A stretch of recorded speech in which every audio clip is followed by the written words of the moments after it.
Muito bom dia, que o Senhor Jesus abençoe o nosso dia 1º de março, em que viemos ter um mês abençoado pelo Altíssimo. Nesse dia de hoje vamos falar um pouco sobre sacrifício apresentado ao nosso Deus. Nós sabemos que para servir a Deus é necessário que nós venhamos sacrificar muita coisa da nossa vida. E principalmente o nosso eu, o nosso ego, a nossa vida. Porque quando Jesus disse, aquele que quer vir após mim, tome sua cruz e siga-me. Nós já vemos só nesse início que já é um sacrifício. Mas para servir a Deus, para que venhamos manter uma vida contrita com Deus, é preciso que nós venhamos estar não só lendo a sua palavra, buscando a sua palavra, mas procurando uma orientação de acordo com a palavra de Deus, de que forma e como nós vamos permanecer na fé, nós vamos permanecer no propósito, porque é necessário fazer algo para Deus, para que venhamos manter a nossa vida com Deus. Não existe uma vida cristã sem sacrifício. Não existe uma vida cristã na zona de conforto. É preciso orarmos, jejuarmos, buscarmos, clamarmos, e tudo isso é um sacrifício. E eu gostaria de falar sobre o sacrifício do jejum. Por que é importante nós, pelo menos uma vez por semana, ou sempre quando pudermos, de forma frequentemente, estar jejuando? Qual é o benefício do jejum e o que é que ele faz na nossa vida? Entenda que quando nós jejuamos, que abdicamos do pão, abdicamos do entretenimento, se desligamos de uma certa forma do mundo e se voltamos para Deus. Então, quando nós apresentamos ao Senhor este sacrifício de jejum, nós matamos a nossa carne, matamos os nossos desejos carnais.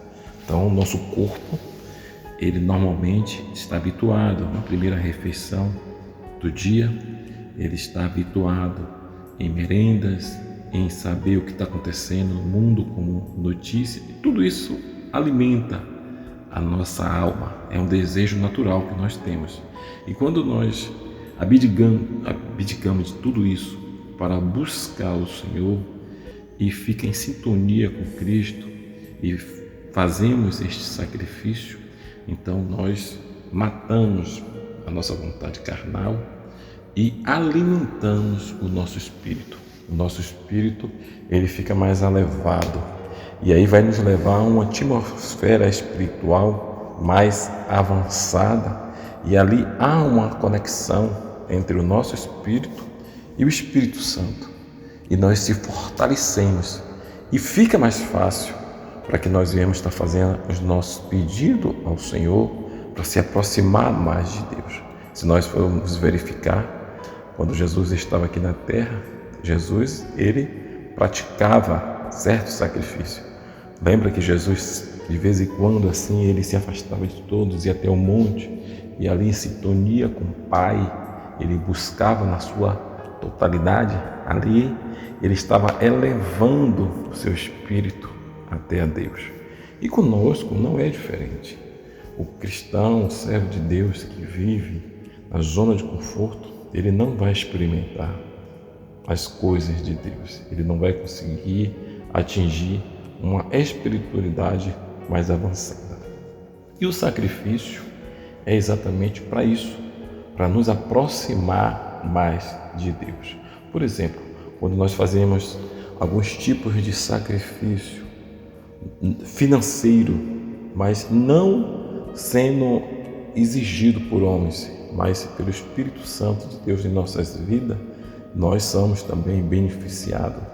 O dízimo que nós levamos até ao altar da igreja, uma vez que fazemos isso convicto de que o Senhor irá receber este dízimo, essa oferta, este sacrifício de forma voluntária, então Deus, ele abre as portas. A palavra de Deus vai falar lá em Malaquias 3:10: trazei os dízimos à casa do tesouro, para que haja mantimento na casa do Senhor. Então, quando nós entendemos a necessidade que há na casa de Deus em ter mantimento, em ter recurso, em estar ali contribuindo com os compromissos, então Deus, ele nos honra, Deus nos abençoa. E nós verificamos que este foi o primeiro sacrifício feito na criação de todas as coisas. Nós sabemos que a Bíblia fala lá em Gênesis que Abel e Caim uma vez foram ofertar ao Senhor. E o Senhor se agradou da oferta de Abel e não da de Caim. Caim ofereceu uma oferta. A Bíblia não diz que Caim ofereceu qualquer oferta, ele ofereceu uma oferta. Mas Deus olhou para o coração dos dois e se agradou do coração de Abel e aceitou a oferta de Abel, porque Deus viu ali uma oferta sincera, uma oferta deliberadamente. E o tempo foi passando e vários patriarcas da fé ofereceram ao Senhor oferta. Nós temos o caso de Davi, de Abraão e de outros patriarcas da fé que ofereceram ao Senhor a oferta e que tiveram suas respostas, tiveram seus objetivos alcançados, não de forma interesseira, mas de forma crendo que Deus iria aceitar.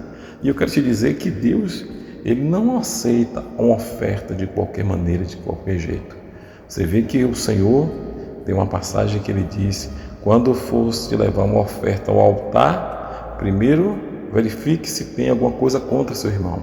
Vai, pede perdão e deposita no altar a oferta ao Senhor. Então a oferta, ela é algo feito de forma deliberadamente e também com generosidade.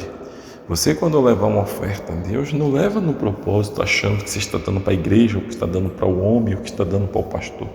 Coloque na sua mentalidade que é uma oferta dando para Deus.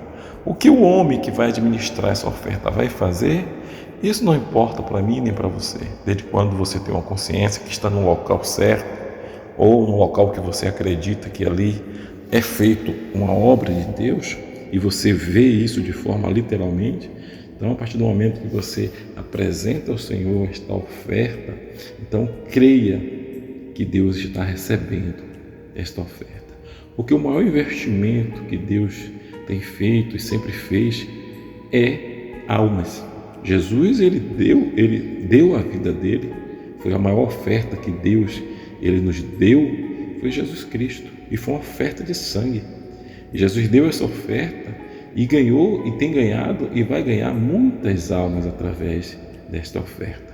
E quando nós levamos até o altar uma oferta voluntária do nosso coração, cremos e temos que ter essa mentalidade que é para a manutenção da obra do Senhor e que através desta manutenção, daquela porta aberta, Deus, ele vai ganhar mais almas, porque nós vivemos no mundo material. A Bíblia vai dizer que os anjos queriam fazer a obra de Deus e Deus não permitiu.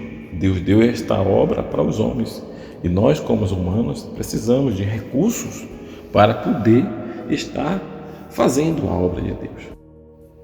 Mas qual é o maior sacrifício que nós podemos apresentar ao nosso Senhor? Será que existe? Existe sim.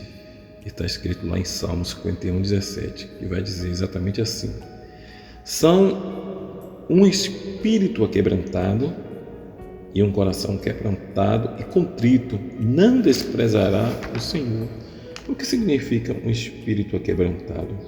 São aqueles que glorificam a Deus no seu dia a dia, né?